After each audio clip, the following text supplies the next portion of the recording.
Okay, so I'm using the magazine designed by Monster Children as inspiration for my layout for this project. So I have the magazine in front of me, and if I were to talk about the magazine, to those of you guys that cannot see it, it is very simple. Maybe deceptively simple. A lot of negative space, very image heavy, very simple type decisions, different size images, some that cross the gutter. So I'm going to use that as inspiration for this page layout.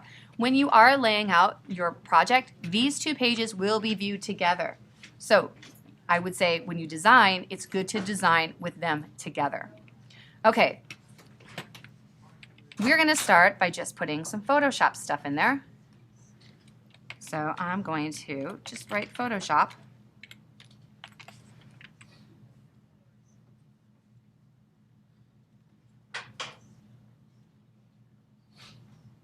I don't feel like this magazine would ever use this font. So I'm having a tough time with that font. Let's just get rid of it. Let's find a nice serif.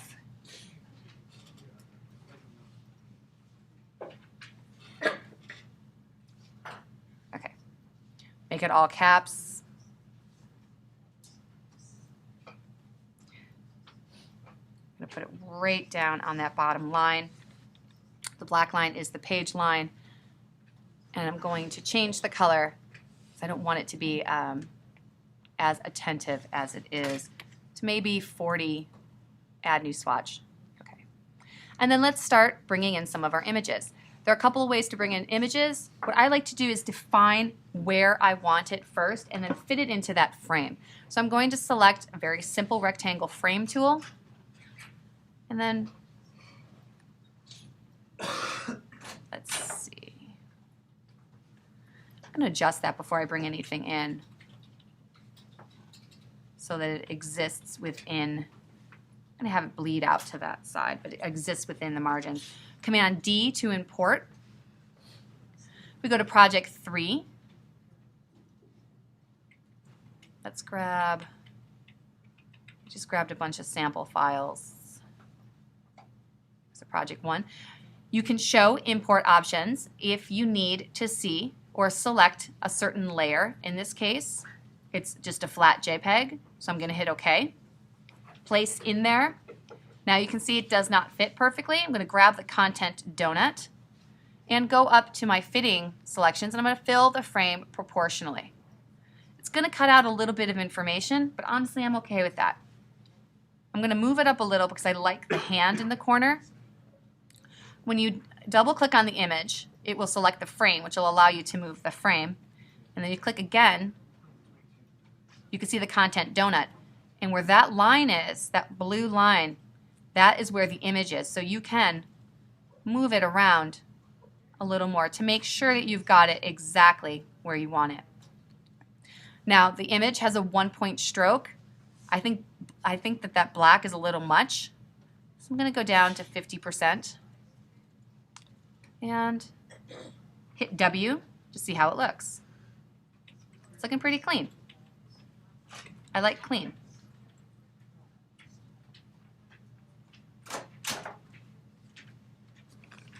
You can use the arrows to finesse things.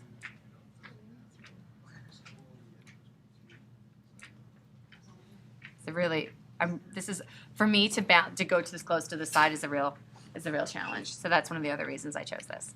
Okay, let's bring in some pop art. I'm going to have our pop art go here. If I hold down the Option with the Move tool, with the Shift and the Selection tool selected, I can duplicate that, select the first graphic frame. Okay, content donut, fit proportionally. Second frame, Command D.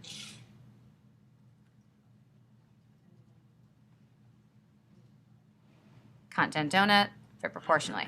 Okay, I like those two. I don't need all of them, I just need maybe one representation. I'm going to get one more that goes here. This could be our line art. grab that content donut, and fill it proportionally. If I hit W, you can see as it's coming. I don't like this weird little line here, so I'm going to grab my content donut and kind of shift it over. No, it's got, I'm sorry, it has the whole frame selected. I need to grab the donut. Hold down the Shift key to make it a little bigger.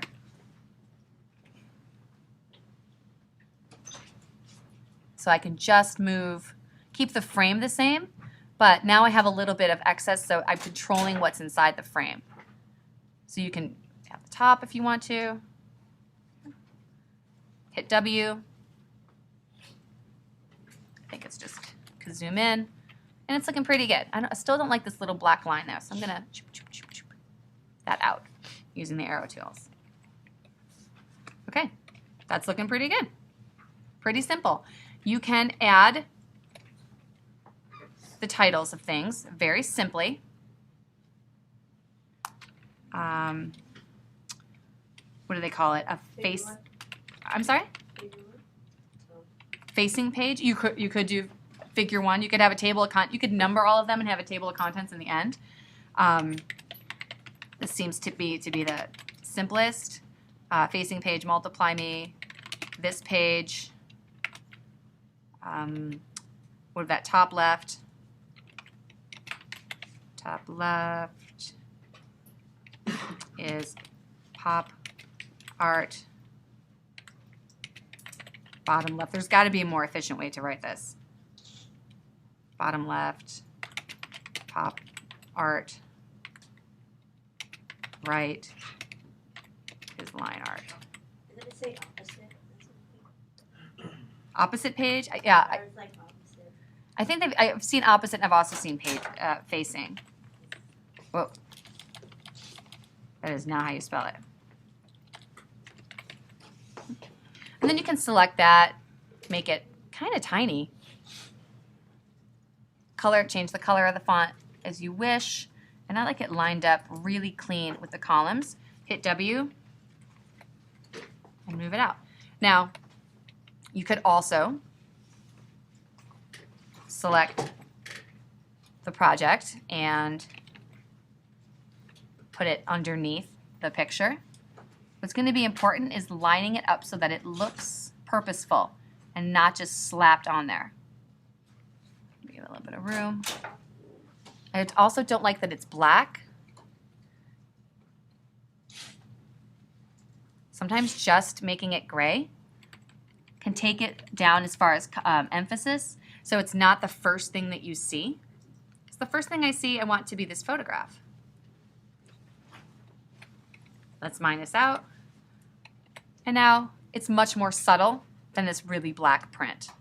And you could put pop art here, and then under here or along the side. Okay? Any questions about how to get the initial stuff in there? Hit W to preview. Right. There are a lot of specific page element quirks to this magazine that I really love, and you're welcome to try all of them. What I'd like to see by Thursday is a rough draft of your Project 3 so that we can sit down and we can go through it and do a soft grid. Good?